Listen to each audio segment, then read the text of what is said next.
Hello everyone, আমি কেয়া। আমার চ্যানেলের নতুন একটি পর্বে আপনাদের স্বাগত। তা চলুন আজ কাঁকড়া দিয়ে ভিডিওটা শুরু করি। তো কাল গেছিলাম নদীর ধারে দেখতে, গিয়ে দেখি একটা দাদা কাঁকড়া ধরতেছে। তা গিয়ে নেমে পড়লুম সেখানটায়, গিয়ে দেখি কত কাঁকড়া। তা বেশি কিছু তো আমি ধরতে পারি নাই। তা দাদাকে বললুম, দাদা কত করে? কিনে নিয়ে এলুম বাড়িতে। নিয়ে সেই যে কেমন হেঁটি চলি বেড়াচ্ছে দেখেন, যেন কিচ্ছু জানে না, কিন্তু গায়ের ধারে গিয়ে দেখেন হাত দিয়ে আপনার একদম রক্ত বার করে দেবে। তা কাঁকড়াগুলো এবার কেটে কুটে পরিষ্কার করে নিতে হবে। তো এই কাঁকড়া আপনি কিন্তু আর অন্য কোথায় পাবেন না। এই সুন্দরবনে এলেই এরকম লাল লাল ঘিলু ঘিলু কাঁকড়া পাবেন। তাকে কিন্তু আসতেই হবে।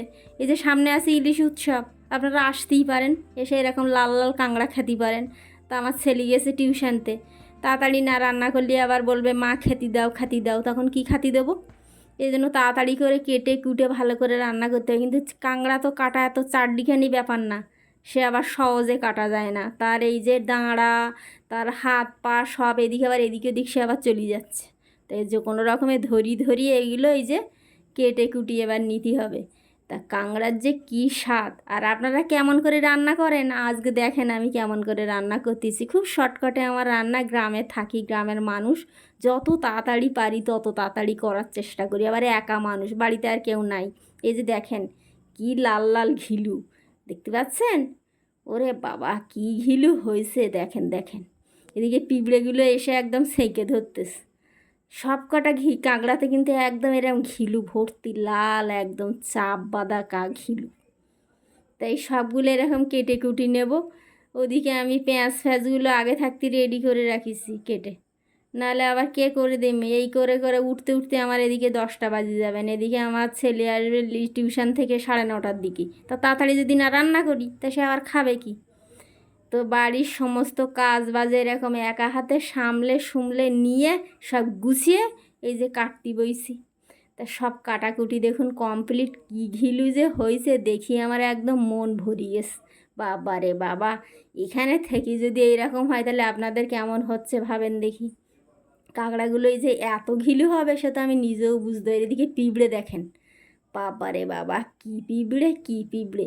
যদি চিংড়ি মাছ আর কাঁকড়ার গন্ধ এর একবার পায় তো আপনারা একদম সমেত ছেঁকি ধরবে, যেন মনে হয় আপনারে খেলেও ভালো হয়। এই যে সুন্দর করে আমাদের এদিকে বা কল টল নাই, জলের একটু কষ্ট, তাই পুকুর থেকে ভালো করে ধুয়ে গুছিয়ে নিয়েছি।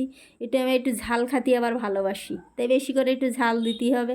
তাই শুকনো লঙ্কা, এদিকে পেঁয়াজ আগে থাকতে কাটি রাখিলাম, পেঁয়াজ রসুন আদা কাঁচা লঙ্কা, ওদিকে টমেটো সব একসাথে করে একদম মিক্সারে পেস্ট করে নেব। এগুলো তো আর টমেটো এগুলো শিলে হয় না, শিলেই বা আমি বাটি বেশিরভাগ। তাই এই যে আর একটু সাজিরে মরিচ দিলাম, দিয়ে এবার কড়াই তেল বসিয়ে দিছি, সর্ষের তেল।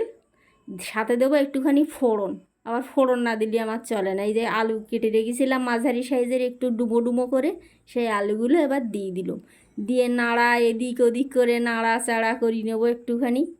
নিয়ে যে একটু লাল লাল হয়ে আসবে সেই কাঁকড়াগুলো ওর সঙ্গে দিয়ে একটু নাড়াচাড়া করতে হবে। তা আপনারা কেমন করে রান্না করেন জানাবেন। আর আমি কিন্তু রান্নায় সবসময় গরম জল দিই, গরম জল দিলে যেন তরকারিটা আমার তাড়াতাড়ি হয়, একা মানুষ, আর এদিকে রান্নার স্বাদও আমার মনে হয় একটু ভালো হয়। আপনারা কেমন করে রান্না করেন প্লিজ কমেন্ট করে জানাবেন কিন্তু। এই যে দিয়ে দিলাম কাঁকড়াগুলো ভালো করে নাড়তে লাগবো, যতক্ষণ না একটু ভালো করে সাঁতাল দিতে পারি ততক্ষণ নাড়ি চাড়ি করে লবণ দেব, হলুদ দেবো, আর এই যে পেস্ট করে রাখিলাম মিক্সারে সেগুলো সব এবার দিয়ে দেবো ঢালি করে। দিয়ে ভালো করে এধার ওধার করে নেড়ি চেড়ি দিয়ে সেই যে গরম জল চাপা দিয়ে দেবো। আমগুলো ঝড়ে পড়ে গিয়েছিলো, রেমাল ঝড়ে। তা কাঁচা কাঁচা আম পড়ে গেলে কী করবে, এই যে চালের মধ্যে রেখে দিয়েছি, পাগলি খেতে হবে। তো এই যে এবার টকবক করে দেখেন কেরাম ফুটতেছে দেখেন। এবার এই যে ঘিলুগুলো আমি কিন্তু তখন দিই নাই, তখন দিলে আবার ঘেঁটে যেত, আমার ছেলে আবার বলবে মা ঘিলু কই কাঁকড়ার। তাই এখন এই যে যখন টকবক করে ফুটতেছে দেখেন, তখন ওই ঘিলুগুলো ছাড়ি ওর মধ্যে দিয়ে দিছি। মোটামুটি রেডি। দেখেন কেমন বলদ দিয়ে ফুটতেছে দেখেন। ওরে বাবা কি, এই দেখেন সেই ঘিলুগুলো কেমন জমাট বাঁধি গেছে দেখেন। এবার এই যে গামলি রেডি, একটু সানরাইজের শাহি গরম মশলা দিয়ে দেবান এবারে, দিয়ে কড়াই করে এই যে একটু আঁশটে যদি গন্ধ লাগে, এই যে আগে থাকতে একটু তিল দিয়ে নিচ্ছি গামলির মধ্যে, সর্ষের তেল দিয়ে এবার নাবিয়ে দিলাম। তা আপনারা কে কেমন করে রান্না করেন প্লিজ জানাবেন। এবার রান্নাঘর দর পরিষ্কার করে নেব। আবার যাইতে হবে মা কি আনতে, আমার মা গেছে কলকাতায় ডাক্তার দেখাতি, তা সে আবার একা আসতে পারবে না, তাই ঘাটের ধারে আমার আবার জাতি হলো, তাই গেলাম ঘাটের ধারে। কত লোকের মাঝখানে মার আমি আর খুঁজে পাচ্ছি না। ও মা, গিয়ে দেখি আমার মা আমার জন্যে দাঁড়িয়ে রয়েছে। এই যে মা আসতে, মাকে নিয়ে এবার বাড়ি আসার পালা। ঘাটের ধারে কত লোকের মাঝখানে যাক মা, এই যে আমার মা লাল শাড়ি পরে এখানে দাঁড়িয়ে রয়েছে, আমি তোকে দেখতে পাইনি। তা নিয়ে আসি বাড়িতে, একটা তরকারি দিয়ে আর কি আর খাওয়া হয়। এসে এই যে সেই অবস্থায় দেখেন, আবার এই যে দানা কলা চিংড়ি মাছ রান্না করতেছি উনুনে। তখন এইটা গ্যাসে করলুম, এটা আবার উনুনে করি, কারণ আমার গ্যাস ফ্যাস সব পরিষ্কার হয়ে গেছে। আবার যদি নোংরা হয় আবার কে করবে পরিষ্কার, একা মানুষ। তো এই উনুনে এই কষ্ট করে এসে আবার দেখেন সেই জামা কাপড় আর খোলার টাইম পাই নাই। ওইভাবেই মেয়ে মানুষের হলো এক জ্বালা, কাজ আর কাজ, আর কি কমু আপনাদের। এই যে এইভাবে রান্না করতেছি দেখেন, এই মোটামুটি দানা কলারে রান্না হয়ে গেছে। এবার খাওয়া দাওয়ার পালা, দুপুর তো হয়ে এলো। আমার মা এই গরমে কলকাতা থেকে এসেছে, তো মা আর আমি এবার খেতে বসলাম। তা কেমন লাগলো ভিডিওটা কি প্লিজ কমেন্ট করে কিন্তু জানাবেন। আর ভালো লাগলে লাইক শেয়ার কমেন্ট করতে ভুলবেন না বন্ধুরা। সবাই ভালো থাকবেন, ভালো রাখবেন, টাটা।